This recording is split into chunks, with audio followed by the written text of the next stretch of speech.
तो ऋषि की याचना, क्या कोई पिता अपने जिगर के टुकड़े को, अपने सबसे प्यारे बेटे को मौत के मुंह में भेज सकता है? आज हम एक ऐसी ही कहानी में उतरने वाले हैं। एक कहानी जो प्रेम, कर्तव्य और एक बहुत ही मुश्किल चुनाव के बारे में है। देखिए, ये सवाल सिर्फ एक राजा का नहीं है। ये सवाल हर उस इंसान का है जिसे कभी न कभी अपने दिल और अपने फर्ज के बीच किसी एक को चुनना पड़ा हो। और यही सवाल हमें धर्म के असली मतलब पर सोचने पर मजबूर कर देता है। आखिर धर्म है क्या? तो चलिए कहानी की शुरुआत करते हैं। जगह है अयोध्या और माहौल खुशियों से भरा हुआ। राजा दशरथ के घर सोचिए, सालों की मन्नतों के बाद एक नहीं, दो नहीं, चार बेटों ने जन्म लिया था। उनका जीवन तो जैसे आनंद से सराबुर हो गया था। लेकिन कहते हैं ना कि कभी-कभी सबसे ज्यादा शांति आने वाले सबसे बड़े तूफान का संकेत होती है। और राजा दशरथ के लिए ये खुशी एक बहुत बड़े इम्तिहान का सामना करने वाली थी। एक ऐसी परीक्षा जो शायद उनकी जिंदगी की सबसे बड़ी परीक्षा होने वाली थी। और ठीक उसी वक्त उस शांति को भंग करने के लिए एक आगमन हुआ, एक ऐसे महान तपस्वी का जिनके सिर्फ एक शब्द से इतिहास का रुख बदलने वाला था। तो महान ऋषि विश्वामित्र राजा दशरथ के दरबार में पहुंचे। राजा दशरथ ने पूरे आदर सम्मान के साथ उनका स्वागत किया। आखिर ऋषि का आना तो राज्य के लिए सौभाग्य की बात थी, पर वो इस बात से बिल्कुल अनजान थे कि ऋषि के मन में एक ऐसी मांग थी जो पूरे दरबार में खामोशी का सैलाब लाने वाली थी। और बस इन शब्दों के साथ ही भरे दरबार में एक गहरा सन्नाटा छा गया। सोचिए, एक पिता से उसका बेटा मांग लिया गया था, और वो भी क्यों? उन राक्षसों से लड़ने के लिए जिनसे देवता तक कांपते थे। और एक ही पल में राजा दशरथ एक पिता के प्रेम और एक राजा के कर्तव्य, इन दो पाटों के बीच फंस कर रह गए। ये शब्द किसी राजा के नहीं थे।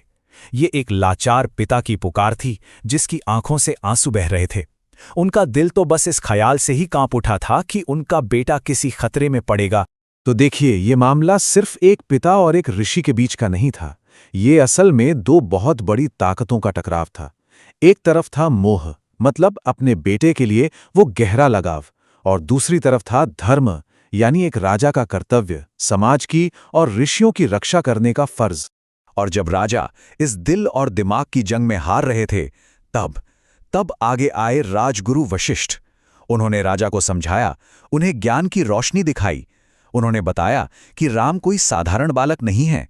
उनका जन्म एक बहुत बड़े उद्देश्य के लिए हुआ है, और उनका मार्ग, उनका धर्म ऋषि के साथ जाने में ही है। और फिर भारी मन से ही सही वो फैसला ले लिया गया। एक ऐसा फैसला जहां प्रेम पर कर्तव्य भारी पड़ा। और बस यहीं से एक नई यात्रा की शुरुआत हुई, धर्म के मार्ग की। तो भारी मन से राजा मान गए। और कमाल की बात देखिए, राम और लक्ष्मण ने भी बिना एक भी सवाल किए, बिना किसी शिकायत के पिता की आज्ञा मानी और ऋषि के साथ अपने कर्तव्य पथ पर निकल पड़े।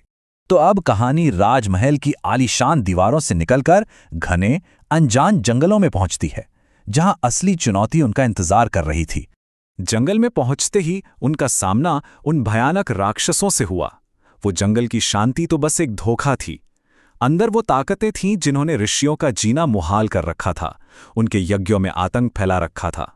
और वहीं उन राक्षसों को देखकर अपनी कम उम्र के बावजूद राम ने एक प्रतिज्ञा ली। ये सिर्फ किसी किशोर का गुस्सा नहीं था, ये उनके भीतर छिपे दैवत्व की, उनके अवतार की पहली गर्जना थी। और उन्होंने अपनी प्रतिज्ञा निभाई भी। उन्होंने क्या क्या किया? ऋषि के अनुष्ठान की रक्षा की, उन भयानक राक्षसों को हराया और उस पूरे वन में फिर से शांति बहाल की। उन्होंने ये साबित कर दिया कि उनका जन्म ही धर्म की स्थापना के लिए हुआ है। तो सवाल ये उठता है कि क्या राजा दशरथ का वो त्याग, वो दर्द बेकार गया? बिल्कुल नहीं। उनके एक व्यक्तिगत त्याग ने समाज की भलाई का रास्ता खोल दिया। ये कहानी यही तो दिखाती है कि कभी-कभी धर्म के लिए हमें उस चीज का भी त्याग करना पड़ता है जिसे हम सबसे ज्यादा प्यार करते हैं, और अक्सर सबसे बड़ा बलिदान ही सबसे बड़ी जीत लेकर आता है। लेकिन कहानी यहां खत्म नहीं होती। राक्षसों का वध तो बस एक शुरुआत थी। अब ऋषि उन्हें एक ऐसी जगह ले गए जहां एक महान धनुष इंतजार कर रहा था। आखिर वो धनुष क्या था और वो इतना जरूरी क्यों था? ऐसा क्या था उसमें जो पूरी कहानी का रुख बदलने वाला था?